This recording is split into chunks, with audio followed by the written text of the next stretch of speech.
Hello friends, this is Poonam Sharma from Excellence Pro and today I am here with the next unit which is Money and Banking. आज हम करेंगे Money and Banking और Money and Banking का first chapter यानी कि इस unit का first that is money.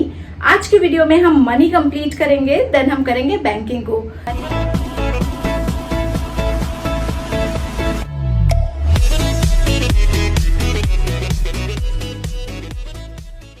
तो मनी के एग्जिस्टेंस में आने के पीछे बहुत बड़ी वजह रही होगी. एक्चुअली पहले क्या होता था, हम प्रोडक्शन खुद से करते थे. तो कोई राइस प्रोड्यूस कर रहा है, कोई व्हीट प्रोड्यूस कर रहा है, कोई शूज बना रहा है, कोई कुछ कर रहा है, तो सभी अलग अलग काम करते थे.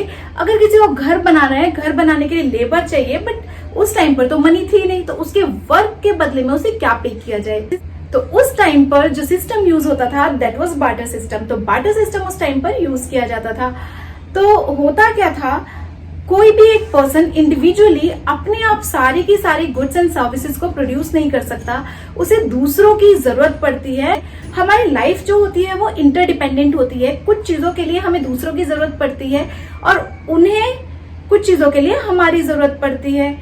इसीलिए जब ऐसा होता था कि किसी को सपोज करो किसी की फील्ड में सिर्फ व्हीट हुए हैं और उसे राइस की रिक्वायरमेंट है, तो वो क्या करता था, व्हीट के बदले में राइस को एक्सचेंज कर लिया करता था. That is barter system. इसके बाद बट बार्टर सिस्टम में कुछ कमियां थी. उन कमियों के कारण एग्जिस्टेंस में आई मनी. मनी में भी सबसे पहले कॉइन्स एग्जिस्टेंस में आए.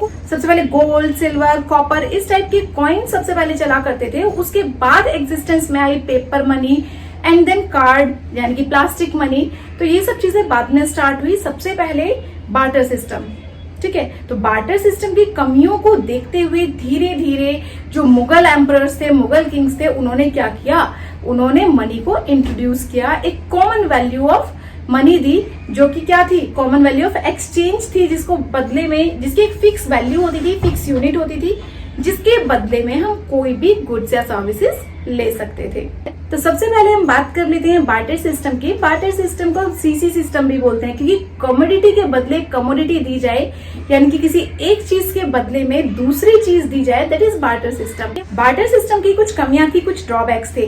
अगर हम बार्टर सिस्टम की बात करें, सपोज करो कि मेरे पास शूज है और तुम्हें वो शूज चाहिए और तुम्हारे पास व्हीट है, बट वो व्हीट मुझे नहीं चाहिए, तो शूज मैं आपको क्यों दूं, ठीक है. मुझे हॉर्सेस चाहिए या सपोज करो मुझे राइस चाहिए, मुझे व्हीट नहीं चाहिए और आपके पास व्हीट है, तो डबल कोइंसिडेंस ऑफ वांट होना बार्टर सिस्टम के लिए कंपलसरी था कि जो चीज मुझे चाहिए वो आपके पास होना जरूरी है और जो आपको चाहिए वो मेरे पास होना जरूरी है.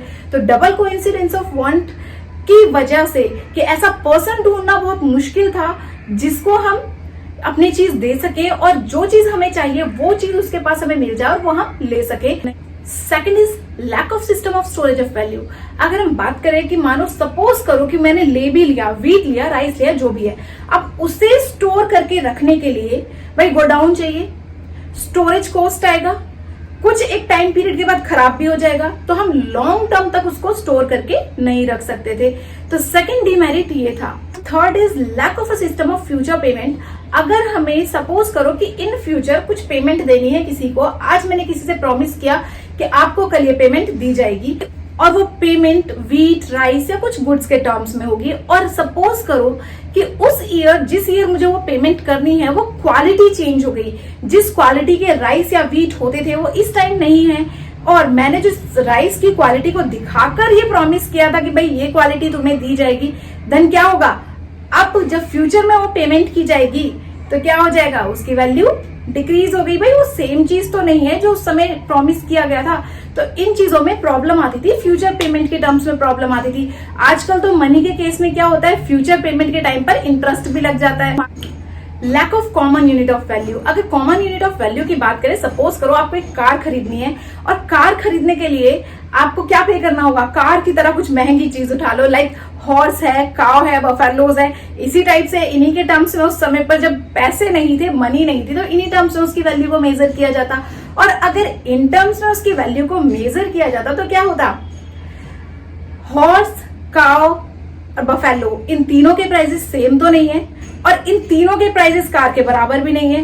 भाई कार कितनी कॉस्टली आती है, माना 1 लाख, 1.5 लाख, 2 लाख इस टाइप के हॉर्सेस, बफेलोज, काउज मिल जाएंगे, बट क्या कार की वैल्यू इसके इक्वल है? कार की वैल्यू तो बहुत हाई है ना।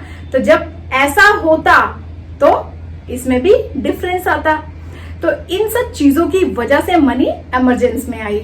अब मनी ने आने के बाद ये सारी प्रॉब्लम्स दूर कर दी।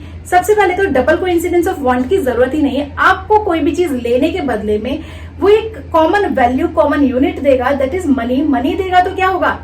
मनी देगा तो आप उसके बदले में अपनी जरूरत की कोई भी चीज खरीद सकते हैं। और जैसे ही मनी इमरजेंस में आया, स्टोर करना भी उसको इजी हो गया।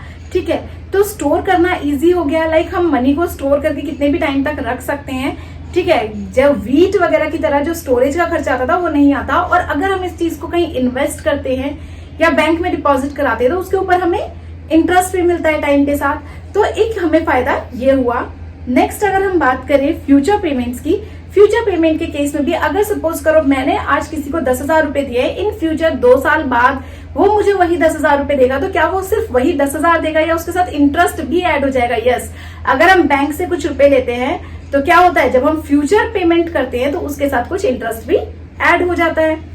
तो इन सभी प्रॉब्लम्स का जो सोल्यूशन था वो मनी ने किया, जिसके आने के बाद ये सारी की सारी प्रॉब्लम सॉल्व हो गई। इन आवर नेक्स्ट वीडियो हम बात करेंगे प्राइमरी और सेकेंडरी फंक्शन के बारे में मनी के। Till then bye bye, take care, keep practising, keep learning.